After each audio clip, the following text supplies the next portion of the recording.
ओम श्री गणेशाय नमः। ओम श्री सरस्वत्यै नमः। ओम श्री सद्गुरुदेवाय नमः। आदरणीय भक्तजनों, सादर नमस्कार। कल हमने आप लोगों को गरुड़ महापुराण के आचार कांड में 69वें अध्याय में मुक्ता के बारे में बताया था। मुक्ता की परीक्षा के बारे में आपको श्रवण करवाया था, उनके लक्षण क्या है बताया था। आज हम आप लोगों को पद्मराग मणि के विविध लक्षण एवं उनकी परीक्षा की विधि के बारे में आपको 70वें अध्याय में श्रवण करवाएंगे। इस गरुड़ महापुराण के आचार कांड में 70वें अध्याय में यह हम आपको श्रवण करवाएंगे। बोले आनंद कंद भगवान की जय। नारायणं नमस्कृत्य नरं चैव नरोत्तमं देवीं सरस्वतीं व्यासं ततो जयमुदीरयेत्। श्री सूत जी ने कहा, ऋषियों के पूछने पर सूत जी बता रहे हैं और भगवान रुद्र के पूछने पर भगवान विष्णु बता रहे हैं। भगवान भास्कर जब महामहिम बता रहे हैं, भगवान सूर्य जब महामहिम दैत्यराज बलासुर के उस श्रेष्ठ रत्न बीज रूप शरीर के रक्त को लेकर स्वच्छ नीले आकाश मार्ग से देवलोक को जा रहे थे, तो उसी समय निरंतर देवों पर विजय प्राप्त करने के अहंकार में भरे हुए लंकापति रावण ने आकर बलात् उसको शत्रु के समान आधे मार्ग में ही रोक लिया। भगवान सूर्य को आधे रास्ते में ही रावण ने रोक लिया। भयवश सूर्य ने बलासुर के रत्न बीज रूपी रक्त को लंका देश की एक श्रेष्ठ नदी के जल में छोड़ दिया, जो उस देश की सुंदर रमणियों के कांतिमय नितंबों के प्रतिच्छायों से झिलमिलाते हुए अगाध जल से परिपूर्ण तथा सुपारी की वृक्ष पंक्तियों से आच्छादित अपने दोनों तटों से सुशोभित हो रही थी। गंगा के समान पवित्र एवं उत्तम फलों को प्रदान करने में सक्षम उस नदी का नाम रावण गंगा नाम से प्रसिद्ध हो गया था। बलासुर के रत्न बीज रूपी रक्त के गिरने से उस नदी के तट पर उसी समय से रात्रि में रत्न राशियाँ स्वयं आकर एकत्र होने लगी। अतः नदी का अंतः भाग एवं बाह्य भाग, अंदर का भाग और बाहर का भाग सैकड़ों स्वर्ण बाणों के समान अपनी प्रभा को बिखेरने में समर्थ रत्नों से प्रभासित होने लगा। उस रावण गंगा के दोनों तट सदैव रत्नों की उज्ज्वल प्रभा से सुशोभित रहते हैं। उसके जल में उत्पन्न पद्मराग नामक रत्न सौगंधिक सापमाल विकसित होने वाले श्वेतमाल कुरुबिंदज रत्न विशेष रत्न नाम कुरुबिंदज तथा स्फटिक रत्नों का प्रधान गुणों को धारण करते हैं। उनका स्वरूप बंदूक पुष्प, गुंजा फल, वीर बहुटी, कीट तथा जवा कुसुम और अष्टक कुंकुम के वर्णों की कांति से शोभित रहता है। कुछ पद्मराग दाडिम बीज के आभा से संपन्न तथा कुछ किंसुक पलाश, किंसुक बोलते हैं पलाश को, किंसुक पुष्प के समान रक्त वर्ण की कांति से युक्त रहते हैं। सिंदूर, रक्तकमल, नीलोत्पल, कुंकुम और लाक्षारस के समान रंग वाले भी पद्मराग होते हैं। गहरा वर्ण होने पर भी उन पद्मराग रत्नों में स्फुरित शोभा संपन्न कांतियाँ सुंदर आभा को फैलाती रहती हैं। स्फटिक से उद्भूत पद्मराग सूर्य की किरणों से संपृक्त होकर अपनी रश्मियों के द्वारा दूर रहते हुए भी पार्श्व भागों को अनुरंजित करते हैं। कुछ रत्न सुकुंभ वर्ण एवं नील वर्ण की मिश्रित आभा से संपन्न रहते हैं। जो कुछ रत्नों का वर्णन एक विकसित कमल के सदृश उनके समान शोभा को धारण करता है।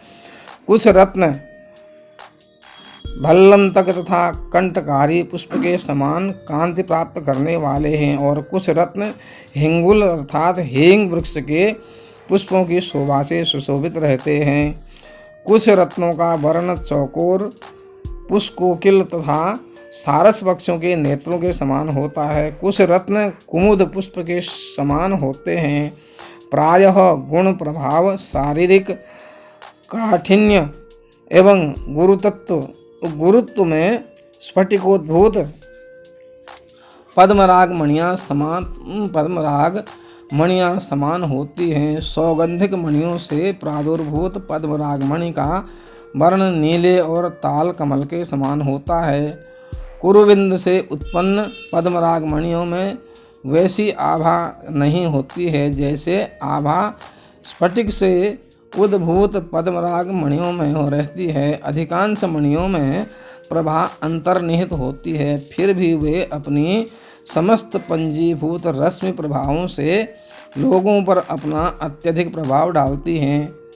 उस रावण गंगा में जो भी कुरुविंदक रत्न पाए जाते हैं वे सभी सघन रक्ताभवर्ण तथा स्फटिक प्रभाव वाले होते हैं। उन रत्नों की वर्ण समानता को प्राप्त करने वाले अन्य रत्न आंध्रादिक किसी दूसरे दुर्लभ देश में दुर्लभ हैं।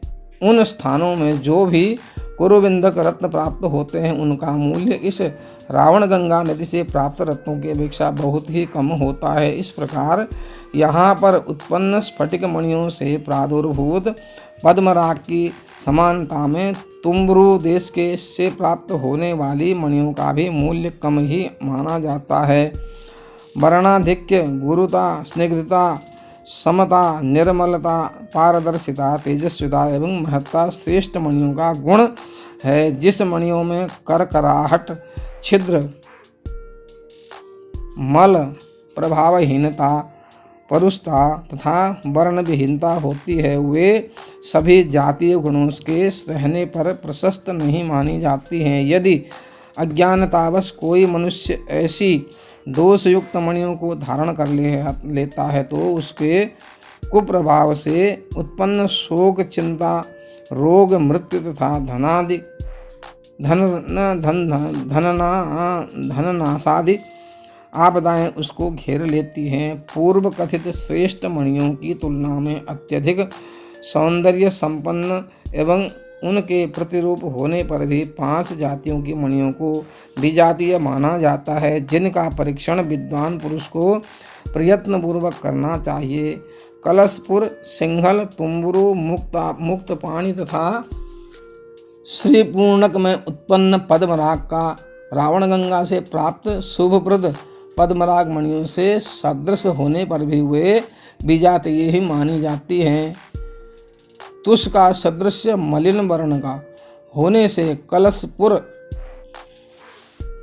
अल्प ताम्र वर्ण के समान तुम्बरू देश, कृष्ण वर्ण के रहने से सिंगल, नील वर्ण के होने से मुक्त तथा कांति विहीन होने से श्रीपूर्ण की मणियों में रावण गंगा की मणियों की अपेक्षा विजातीय रूप होने से भी भेद स्पष्ट होता है।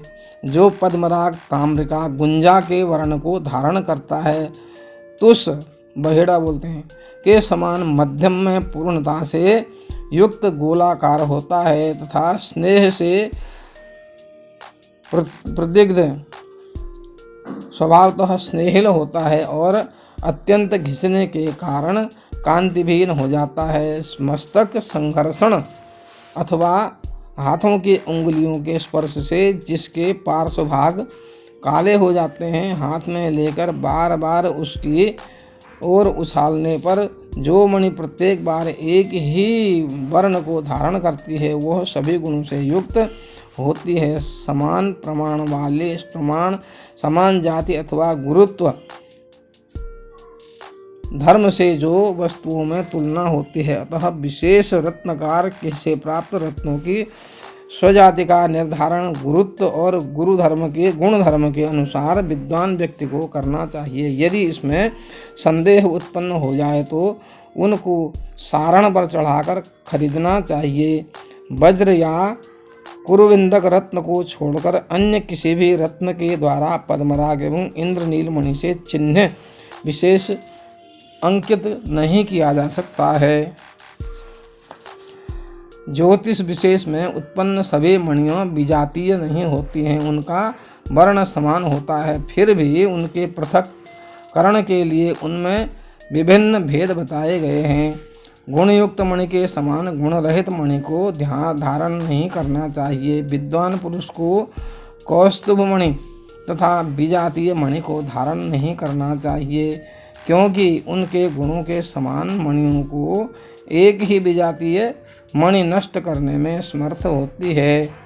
शत्रुओं के बीच में निवास करने तथा प्रमाद वृत्ति में आसक्त रहने पर भी विशुद्ध महागुण संपन्न पद्मराग मणि का स्वामी होने से किसी भी व्यक्ति को आपदाएं स्पर्श तक नहीं कर सकती हैं। जो गुणों से परिपूर्ण तेजस्वी सुंदर वर्ण वाले पद्मराग मणि को धारण करता है, उसके समीप में उपस्थित होकर दोष संसर्ग जनित उपद्रव हो कोई कष्ट देने में अपने को सक्षम नहीं कर पाते हैं। जिस प्रकार तंडुल परिमाण के अनुसार हीरे का मूल्य निर्धारित होता है, उसी प्रकार महागुण संपन्न पद्मराग मणि के मूल्य का निर्धारण उड़द के परिमाण का आकलन करके करना चाहिए।